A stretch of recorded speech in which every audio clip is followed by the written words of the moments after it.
हमारा मैन्युफैक्चरिंग है जीन्स का एक्चुअली।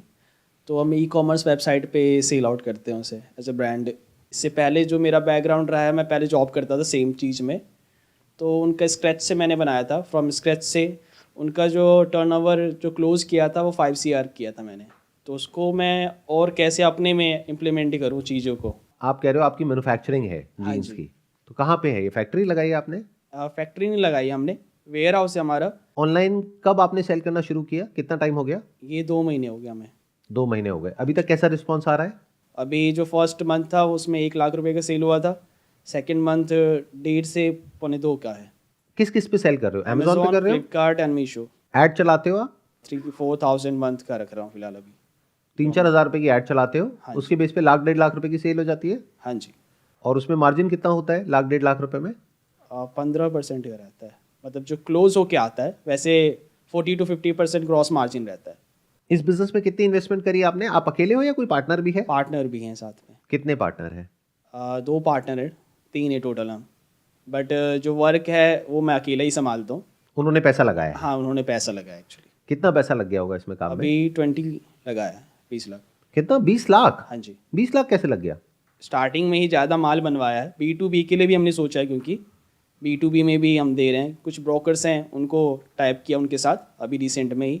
और एक जो ये जीन्स आप बेचते हो, हाँ जी। ये कितने की बेचते हो आप ऑन एन एवरेज? 600-800 रहता है ये। तो अब इसमें चैलेंज क्या आ रहा है आपको? हम चाह रहे हैं कि ये ब्रांड को अवेयर करें थोड़ा ज़्यादा।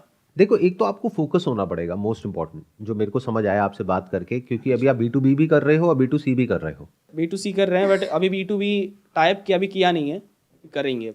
वही मेरा क्वेश्चन है कि फिर 20 लाख कैसे लग गया? क्योंकि इसमें 20 लाख की तो कोई इन्वेस्टमेंट है ही नहीं, क्योंकि नहीं, अगर इन्वेंट्री हमने ज़्यादा बनवाई है। हाँ जी। देखो, ऑनलाइन की दुनिया में क्या हो गया है कि बहुत सारे लोग हो गए हैं जो इस तरीके से कर रहे हैं। आप अकेले तो हो नहीं, राइट? जी, राइट। ये आप भी देख ही रहे होगे, वहाँ पे हाँ जी, कंपटीशन बहुत बहुत सारे। ज़्यादा है। हर प्लेटफॉर्म के ऊपर हज़ारों लोग हैं जो इस तरीके से कर रहे हैं, और सबने अपना अपना कोई ना कोई नाम रखा हुआ है, और सब ब्रांड बनना चाह रहे हैं। जी। बट ब्रांड को बनाने के लिए बहुत बड़ी इन्वेस्टमेंट लगती है और बहुत टाइम लगता है। Time taking. ब्रांड कोई भी जो भी आपके माइंड में आता है, जैसे मैं बोलता हूँ जीन्स, तो कोई पर्टिकुलर ब्रांड्स आते हैं माइंड में, वो क्या 1-2 महीने में 6 महीने में बने हैं? कितने साल लगे हैं उसको बनने में, और कितना बड़ा नेटवर्क होगा, कितनी एडवर्टाइजिंग होगी, कितने फिजिकल स्टोर्स होंगे, तब जाकर के वो ब्रांड बने हैं। ब्रांड का मतलब क्या होता है कि कस्टमर लॉयल्टी, कस्टमर रिटेंशन, यानी कि वो कस्टमर को दोबारा भी जब रिक्वायरमेंट होगी वो आपके पास ही आएगा। हर बार जब रिक्वायरमेंट होगी वो बार बार वहीं पे आएगा। बट ऑनलाइन की दुनिया में प्रॉब्लम क्या है? ब्रांड लॉयल्टी ऑलमोस्ट जीरो है। आपको जहां पे सस्ता मिलेगा, क्योंकि नाम तो आपने किसी का भी नहीं सुना, वहां पे 1000 जो छोटे छोटे ब्रांड्स हैं उनके सबके नाम आ रहे हैं। जो कस्टमर है उसने किसी का भी नाम नहीं सुना है, जिनका सुना है उनके बहुत महंगे हैं। हाँ जी। तो आपको कस्टमर सेगमेंट को बड़े अच्छे से समझना होगा। ये वर्ड हम यूज कर रहे हैं brand, but first you need to understand what is the meaning of brand. Brand means कि वो कस्टमर बार बार आपके पास में आए, और अगर मैं आपका कस्टमर हूं, मैं दोबारा आपके पास में क्यों आऊंगा? क्या आपके प्रोडक्ट में कुछ अलग है, कुछ ऐसा है जो और किसी प्रोडक्ट में नहीं है? और फिटिंग वगैरह तो सेम ही होता है सबका। यही है कि अवेयर नहीं है हमारे ब्रांड। अवेयर नहीं है, यानी कि किसी को पता ही नहीं है उसके बारे पता में। नहीं है। तो वहां पे जब ऑनलाइन कोई जाकर के सर्च करेगा तो आपका भी ब्रांड आएगा। हाँ जी। आप उसको ब्रांड बोल रहे हो, but that is basically a product, that is not a brand as yet. Right. आपका भी प्रोडक्ट आएगा और आपके जैसे और बहुत सारे लोगों का प्रोडक्ट आएगा जो आपके ही प्राइस पॉइंट पे या तो अवेलेबल है या आपसे भी सस्ता है। यानी जो आप कर रहे हो वो बहुत लोग कर रहे हैं, तो it's more of a commodity, not a brand. दोनों में बड़ा फर्क होता है। ब्रांड होता है जहां पर एक इंसान प्रीमियम पे करने को रेडी होता है। कमोडिटी मतलब किसका सस्ता है किसका महंगा है। ये जो अभी कर रहे हैं ना, उसमें एक बहुत बड़ी स्ट्रेंथ भी है और एक वीकनेस भी है। स्ट्रेंथ क्या है कि अभी इनको 2 महीने हुए हैं काम शुरू करे हुए। पहले महीने में इनकी सेल थी 1,00,000 रुपए, दूसरे महीने में है 1.5 लाख रुपए। तो ऐसा नहीं है कि ये सेल जनरेट नहीं कर पा रहे हैं, तो ये बहुत बड़ी स्ट्रेंथ है। बहुत लोग हैं जो ये नहीं कर सकते जो ये कर रहे हैं, और ये आज 1.5 लाख पे गए हैं, कल आने वाले टाइम पे 2 लाख पे भी चले जाएंगे, 2.5 पे भी, 3 पे भी चले जाएंगे, लेकिन मार्जिन एंड में कट के 15% आया। तो अगर 3 लाख की भी सेल हो गई तो 45,000 रुपए आया, जिसमें 2 या 3 पार्टनर्स हैं। तो अल्टीमेटली किसी के पास में कुछ बहुत ज्यादा नहीं आया। तो अभी हम दिमाग ये लगा रहे हैं कि कैसे ये जो सेल है 1.5 लाख से बढ़ के 10 लाख पे जाए या 20 लाख पे जाए महीने की, यानी साल की जो टर्नओवर है वो 1 से 2 करोड़ पे पहुंच जाए। अब ये कैसे होगा? This is a big challenge. अगर इनको सेल्स बढ़ानी है तो एक तो प्राइस को थोड़ा नीचे अगर ला सकते हैं, क्योंकि वहाँ पे क्वालिटी कोई देखने नहीं जा रहा और ना ही वो देख सकता है। कोई भी प्रोडक्ट की क्वालिटी पॉसिबल ही नहीं है देखना, सब अच्छा कह रहे हैं हम बेच दो कुछ भी, और वो बंदा भी चाह रहा है उसको हाई क्वालिटी नहीं लेना है, नहीं तो वो बड़े ब्रांड पे जाता है ना, वो तो आराम से सस्ता लेना है उसे, और उसे चलाना है 6 महीने 1 साल ही सिर्फ, तो वो उससे अच्छा लगना चाहिए, प्राइस उसके कॉम्पेटेबल होना चाहिए, कस्टमर रिव्यू उसको समझ में आए। देखो इन्होंने जो बोला वो आपको क्लियर हुआ? हाँ जी। बताइए क्या क्लियर हुआ? रेंज को लेके कि अगर हम रेंज कम कर पाएँ तो उसमें सेल बूस्ट हो जाएगा उसके वजह से। रेंज मतलब प्राइस रेंज। प्राइस रेट, तो क्या प्राइस रेंज कम कर सकते हो? हाँ, क्वालिटी को decent मेंटेन करते हुए? करते हुए थोड़ा बहुत कर सकते हैं बट ज़्यादा नहीं कर पाएंगे, या तो फिर क्वालिटी हमें फैब्रिक चेंज करना पड़ेगा। जैसे जब लास्ट टाइम जिसके लिए काम किया था मैंने, तो उनका फैब्रिक डिफरेंट था, तो उसकी वजह से उनका बूस्ट हुआ, क्योंकि उनका वो फैब्रिक cheap- सस्ता था था, और आपका फैब्रिक महंगा है, थोड़ा महंगा है हमारा, उस वजह से आपका कॉस्ट महंगा है, महंगा है। उनका सस्ता था। सस्ता आ रहा है। आप वहां पर 0 से 5 करोड़ तक गए थे इन टर्म्स ऑफ सेल्स। तो इसको आपने चेंज क्यों किया? बिजनेस मॉडल को सेम क्यों नहीं रखा? हमें क्योंकि सेम वही माइंडसेट था कि हमें ब्रांड कैटेगरी में जाना है। देखो यही गड़बड़ हो जाती है जब हम बिजनेस करते हैं, तो हम प्रॉपरली ये नहीं समझते कि हम किस सेगमेंट में एंटर कर रहे हैं, जिसकी वजह से हमारी जो स्ट्रैटेजी है वो गलत हो जाती है और पूरा बिजनेस मॉडल खराब हो जाता है। 2 अलग अलग स्ट्रैटेजीज हो सकती हैं आपके केस में। एक है जहां पर आप इस बात को समझो और एक्सेप्ट करो, it is not a brand, it is a commodity. हमें उस सेगमेंट में जाना है। ऐसा नहीं है वहां पैसा नहीं कमाया जा सकता, वहां भी लोग पैसा कमाते हैं। जैसे फॉर एग्जाम्पल हम घर में रोटी खाते हैं, उसके लिए आटा लगता है, तो आटे की चक्की वाला भी पैसा कमा रहा है और जो ब्रांडेड आटा बेच रहा है वो भी पैसा कमा रहा है। तरीके अलग अलग हैं पैसा कमाने के दोनों के। तो पहले आपको यह समझना होगा कि आप किस सेगमेंट में जा रहे हो। Are you going in the commodity segment और in the brand segment? Because if you are going in the brand segment then it must be very clear कि उसमें 10-20 लाख रुपए से कुछ नहीं होने वाला, उसमें बहुत बड़ी इन्वेस्टमेंट लगेगी, तब जाकर के शायद एक ऐसा ब्रांड बनेगा, वो भी अगर आपकी मार्केटिंग स्ट्रैटेजीज बहुत तगड़ी होगी तो 2-4-5 साल बाद, जो कहीं स्टैंड आउट कर पाएगा, लोगों की माइंड स्पेस ऑक्यूपाई कर पाएगा। नहीं तो इतना क्लटर है आज की डेट में ऑनलाइन, अगर आप जा करके देखोगे इंस्टाग्राम पे या इन वेबसाइट्स पे, इतने सारे ब्रांड्स हो गए हैं कि एक ब्रांड का नाम याद रख पाना इज नेक्स्ट टू इम्पॉसिबल। तो अब हमें क्या समझ आ रहा है कि अगर ब्रांड बनाना है तो उसके लिए बहुत पैसा चाहिए, जो अभी हमारे पास में नहीं है। लेकिन यह भी समझ आ रहा है कि परमानेंट सॉल्यूशन तो ब्रांड ही है। नहीं तो कमोडिटी में प्रॉब्लम क्या है, आज आप अपना माल बेच रहे हो एक्स अमाउंट का, कोई और आएगा वो बेच देगा आपसे सस्ता, तो उसका माल बिकने लग जाएगा, आपका माल बिकना बंद हो जाएगा।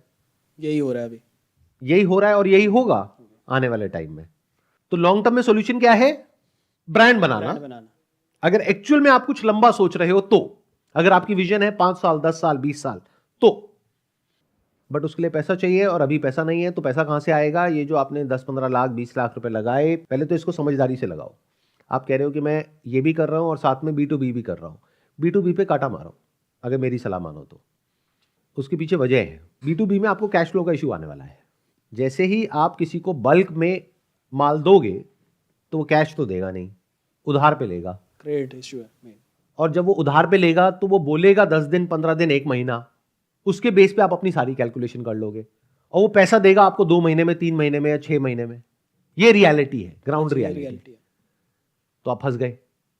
तो एक ऐसा पॉइंट आएगा जहां पर जा करके आपके जो इन्वेस्टर्स हैं, जो आपके पार्टनर्स हैं, वो अपने हाथ खड़े कर देंगे, कहेंगे भाई मेरा बजट था इस बिजनेस में 30 लाख रुपए लगाने का, तूने 40 लाख रुपए लगा दिया, अब आगे मेरे पास में नहीं है। और जहां आपने उनको माल देना बंद किया, उन्होंने पेमेंट देनी बंद करी, तो लग गया लॉस सीधा 40 लाख रुपए का। तो B2B पे मारो काटा। B2B का गेम तब बढ़िया है जब आपके पास में बहुत पैसा है आगे मार्केट में उधार फेंकने के लिए। तो अब आप जाओ D2C में, that is direct to consumer, जो अभी आप कर रहे हो, सारा फोकस उस पर डालो।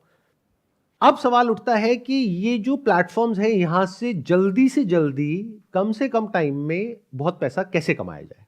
तो एग्जैक्टली आपको वही करना है जो आपने किया था उस कंपनी में जहां पे आप जॉब करते थे।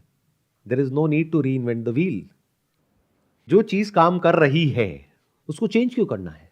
अगर काम नहीं कर रही हो, उसमें कोई प्रॉब्लम हो तो बदलो ना। अब अगर आपने व्हील की शेप बदल दी, उसको स्क्वायर बना दिया और कह रहे हो कि चल नहीं रहा है, तो इसका मतलब क्या हुआ?